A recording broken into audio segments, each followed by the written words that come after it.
بالرغم ممن نحمده ونصلي على رسوله الكريم أما بعد أعوذ بالله من الشيطان الرجيم قل هل ننبئكم بالأخسرين أعمالا الذين ضل سعيهم في الحياة الدنيا وهم يحسبون أنهم يحسنون صنعا أولئك الذين كفروا بآيات ربهم ولقائه فحبطت أعمالهم فلا نقيم لهم يوم القيامة وزنا ذلك جزاؤهم جهنم بما كفروا واتخذوا آیاتی ورسلی حضوا.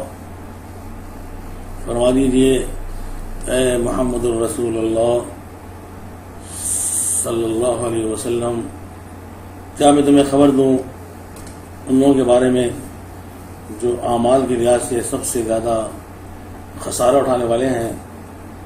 یہ وہ لوگ ہیں جن کی کوششیں زندگانی دنیا میں برباد چلے گی اور وہ یہ سمجھتے رہے کہ وہ اچھا کر رہے ہیں. یہ وہ لوگ ہیں جنہوں نے اپنے رب کی آیتوں کا انکار کیا، اس کی ملاقات کا انکار کیا، سو ان کے اعمال برباد ہو گئے. ہم ان کے لیے قیامت میں ترازو کام نہیں کریں گے، ان کا بدلہ جہنم ہے، اس لیے کہ انہوں نے ہماری آیتوں اور ہمارے رسولوں کا مذاق بنایا. قرآن مجید کے 16 پارے کی سورۃ الکہف کی یہ آیات ہیں جنہیں میں نے تلاوت کیا ہے اور ان کا ترجمہ پیش کیا ہے.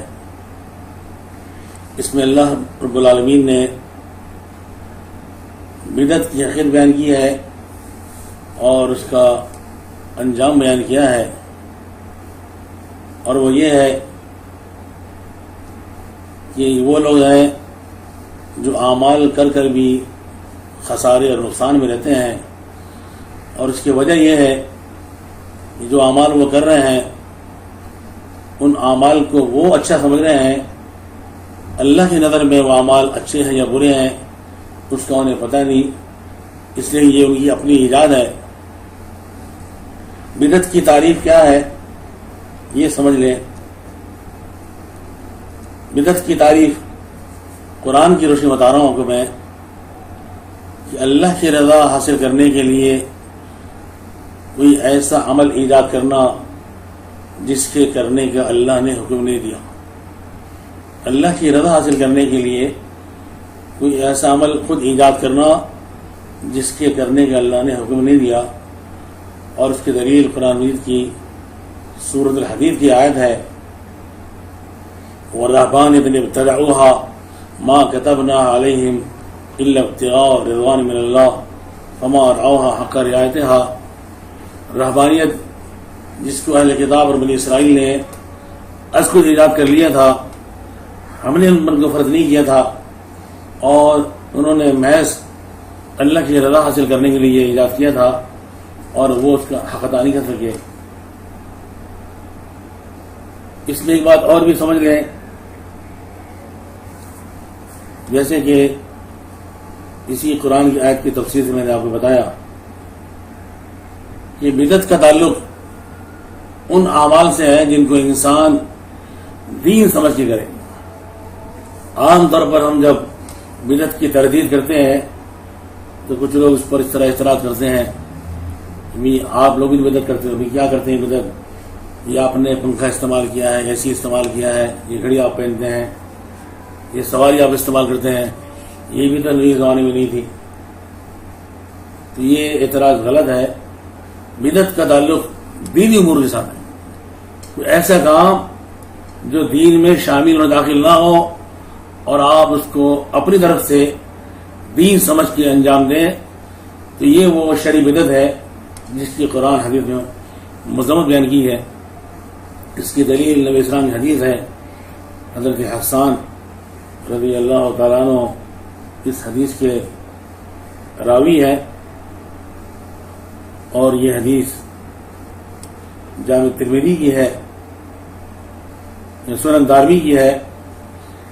نبی اسلام فرماتے ہیں مبتدع قوم فی دینہم الا نزع اللہ من سنتہم مثلها ثم لا يعيدها الیہم الی یوم القیامہ. جو کہ قوم اپنے دین میں کوئی نئی چیز ایجاد کرتی ہے تو اللہ ان سے اسی طرح کی سنت کو اٹھا لیتا ہے اور قیامت تک اس سنت کو ان کی طرف واپس نہیں لوٹاتا. یہاں لکھمی نے تشریح کر دی کہ مبتدا قوم فی دینہم، کوئی قوم اپنے دین میں کوئی نئی چیز ایجاد کرتی ہے تو یہ وہ مذموم بدعت ہے اور جس کی شریعت میں اجازت نہیں ہے. اور نبی اسلام کی ایک اور حدیث بخاری شریف میں من عمل عملا لیس علیہ امرنا فہو رد، جو کوئی بھی ایسا عمل کرے جس کا ہم نے اس کو حکم نہیں دیا ہے وہ اس پر رد ہے. ایک حدیث میں من احدث فی امرنا ھذا ما لیس منہ فہو رد، یہ بخاری حدیث ہے. جو ہمارے دین میں بھی ایسی نئی چیز ایجاد کرے جو اس دین میں شامل نہیں ہے تو وہ مردود ہے. بدعت کا نقصان کیا ہے؟ قرآن یہ کہتا ہے کہ بدعت ایجاد کرنے والا دراصل اللہ کی کئی آیتوں کا انکار کرتا ہے، انکار کرنے کا باعث بنتا ہے.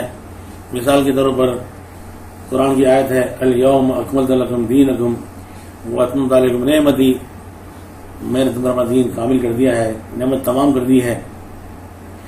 بدعتی شخص جب ایجاد کرتا ہے اس کا معنی یہ ہے کہ وہ دین کو کامل نہیں سمجھتا. دوسری آیت قرآن کی جس کا انکار لازم آتا ہے بدعت کرنے سے، یا ایھا الذین آمنوا لا تقدموا بین یدی اللہ ورسولہ، اللہ منع کرتا ہے ایمان والو اللہ کے رسول سے آگے بڑھنے کی کوشش مت کرو. جب کوئی آپ کے دین میں بدعت کر لیتا ہے تو اللہ کے رسول سے آگے بڑھنے کی کوشش کرتا ہے.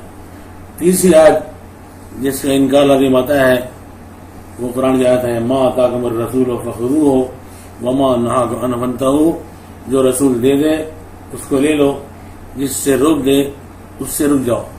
اور نبی علیہ السلام نے دین میں نئے کام کرنے سے روکا ہے، منع کیا ہے.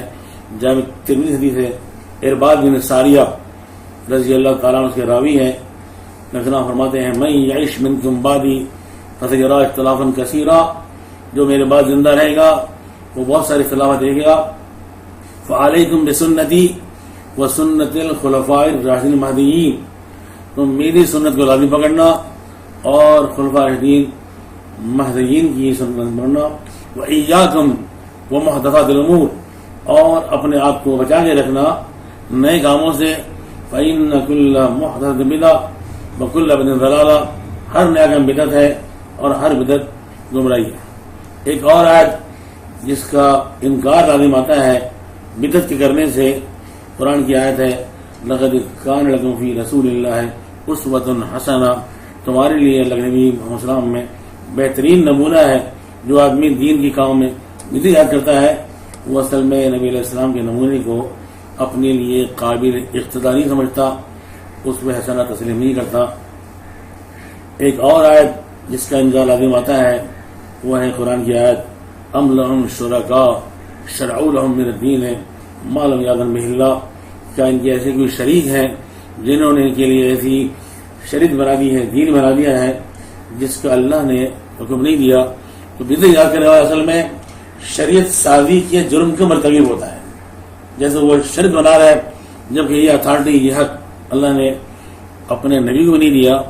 نبی علیہ السلام شریعت کے پہنچانے والے ہیں، مبلغ ہیں، اور شریعت کے بنانے والے نہیں ہیں. شریعت اللہ نے بنائی ہے.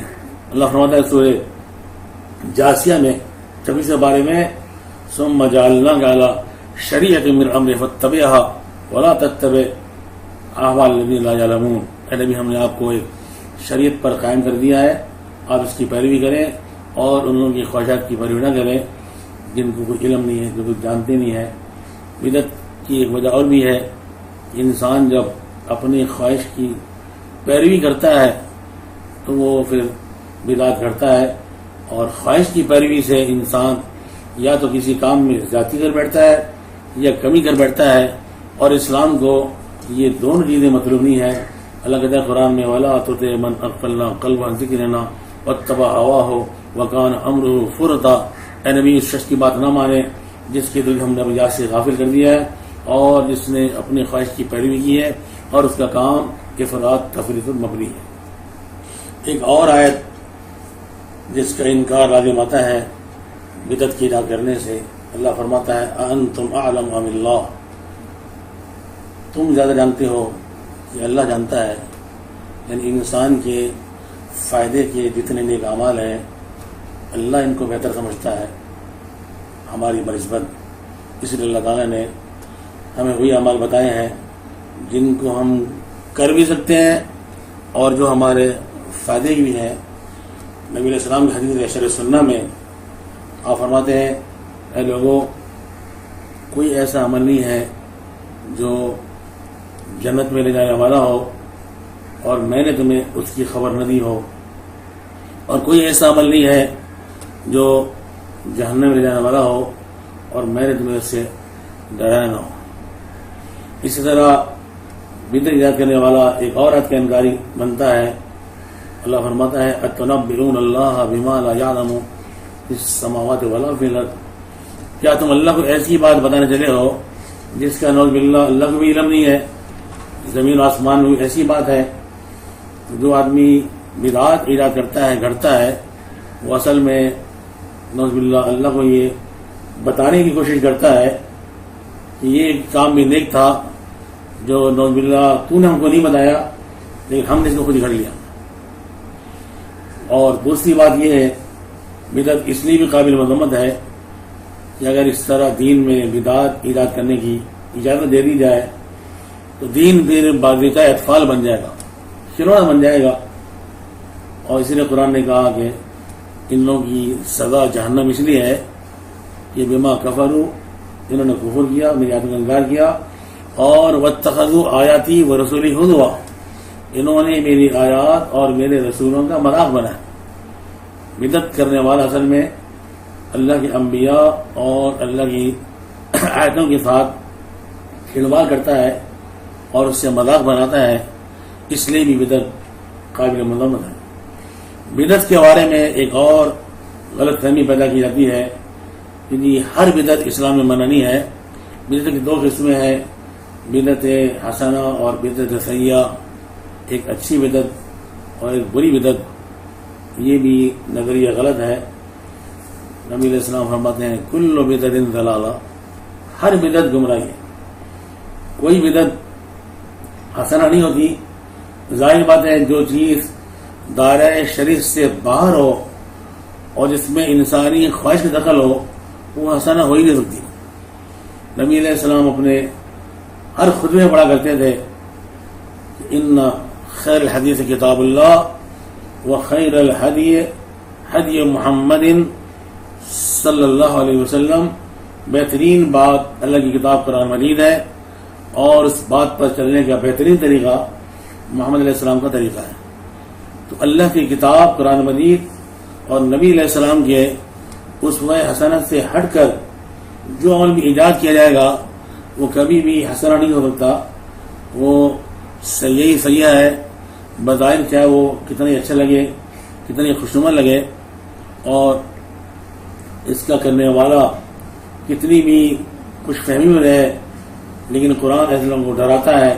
بسم اللہ الرحمن الرحیم هل أتاك حديث الغاشية وجوه يومئذ خاشعة عاملة ناصبة تصلى نارا حامية تسقى من عين آنية. کہ آپ کے پاس ڈھانپنے والی قیامت کی خبر آئی، اس روز بہت سے چہرے جھکے ہوئے ہوں گے، عمل کر کے تھک جانے والے. انسان جس عمل کو اچھا سمجھتا ہے اور اچھے عمل کا ذخیرہ کرتا ہے اس کا تو سر اونچا ہونا چاہیے فخر کے ساتھ، لیکن بدعت کرنے والے قیامت کے دن سر جھکائے ہوئے آئیں گے شرمندگی کے ساتھ، کیونکہ اللہ نے ہر انسان میں ایک ضمیر رکھا ہے. تو وہاں جب ضمیر زندہ ہوگا انہیں یہ سوال پریشان کر رہا ہوگا کہ اللہ اگر ہم سے پوچھے گا تم نے یہ کام کیے ہیں، تمہیں ان کے کرنے کا حکم کس نے دیا؟ اور نبی صلی اللہ علیہ وسلم فرماتے ہیں جس کسی سے قیامت میں سوال کرنے میں کوریج ہوئی کہ کیوں کیا تھا تو سمجھو وہ مارا گیا، اسے عذاب ہو. یہ وہ لوگ ہیں جن کے چہرے جھکے ہوئے ہوں گے، عمل کر کے تھکنے والے اور جہنم میں داخل ہونے والے. گرم کھولتا ہوا پانی ان کو پلایا جائے گا. تسقى من عين آنية ليس لهم طعام إلا من ضريع، جن کی خوراک خاردار بدبودار کانٹے دار درخت ہوں گے.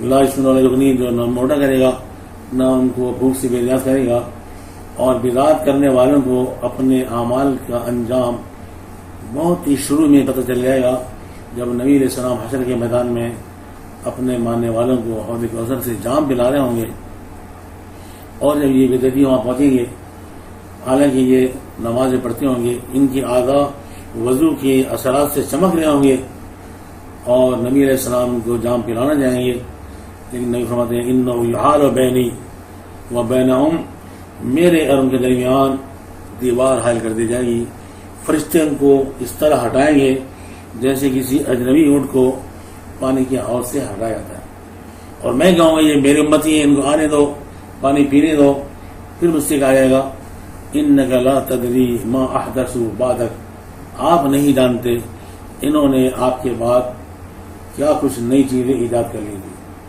فرشتے یہ نہیں کہیں گے انہوں نے گناہ کیا تھا، انہوں نے فلاں کیا تھا، احدثوا، انہوں نے کام تو بظاہر اچھے کیے ہیں لیکن وہ کام ان کی اپنے ایجاد کردہ تھے، اللہ نے اس کا حکم نہیں دیا تھا، آپ نے انہیں حکم نہیں دیا تھا، اور نبی علیہ السلام بھی یہ سن کر اس قدر ناراض ہوں گے یہ بجائے کہ آپ ان کی سفارش کریں، ان کا دفاع کریں، فرمائیں گے سحقن سحقن لمن غیرہ سحقن لمن بدلہ، میری طرف سے اس کے لیے دوری ہو جس نے میرے دین کو تبدیل کر دیا، جس نے میرے دین میں تغیر برپا کر دیا، میں نے اتنی محنت سے دین امت تک پہنچایا تھا اور انہوں نے دین کے چہرے کو بگاڑ دیا۔ کچھ لوگ ایک اور دلیل دیتے ہیں کہ عمر فاروق نے تراویح کے لیے جو جماعت کا اہتمام کیا تھا وہاں یہ فرمایا تھا نعمت بدعت ہذہ، کیا خوب یہ بدعت ہے، تو دیکھو اس سے پتہ چلا کہ بدعت اچھی ہوتی ہے بری ہوتی ہے، تو یہ خیال بھی لوگوں کا غلط ہے، اس لیے کہ تراویح کا پڑھنا اسلام کے زمانے میں ثابت تھا، صحابہ پڑھتے تھے، نبی نے 3 دن پڑھائی، جماعت سے پڑھنا ثابت تھا، مسجد میں پڑھنا ثابت تھا، جس چیز کی اصل دین میں ہو وہ بدعت نہیں ہوتا۔ عمر فاروق نے جس بات پر حیرت کی تھی اور اس کو بدعت کہا تھا وہ اصطلاحی اور شرعی بدعت نہیں ہے، لغوی بدعت ہے۔ لغت میں کہتے ہیں انوکھی چیز، نادر، جدید اور عجیب چیز، وہ یہ تھی کہ عمر فاروق خود کہا تھا کہ لو جماعت ہؤلاء علی قارئ واحد، لوگ اوزان متفرقین الگ الگ ٹولی میں نماز پڑھتے تھے تراویح کی، انہوں نے کہا کہ اگر میں انہیں سب کو ایک قاری پر جمع کر دوں تو کیا اچھا لگے گا، امثل بہت ہی بہتر رہے گا۔ تو اسی کو انہوں نے جب عمل کیا تو کہا کہ یہ کیا خوب میں نے عجیب کام کیا ہے، جدید کام کیا ہے، نیا کام کیا ہے۔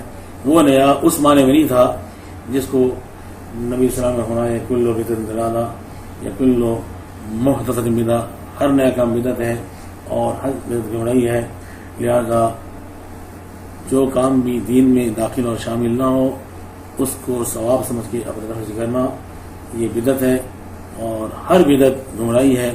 اللہ ہمیں اس گمراہی سے بچنے کی توفیق عطا فرمائے۔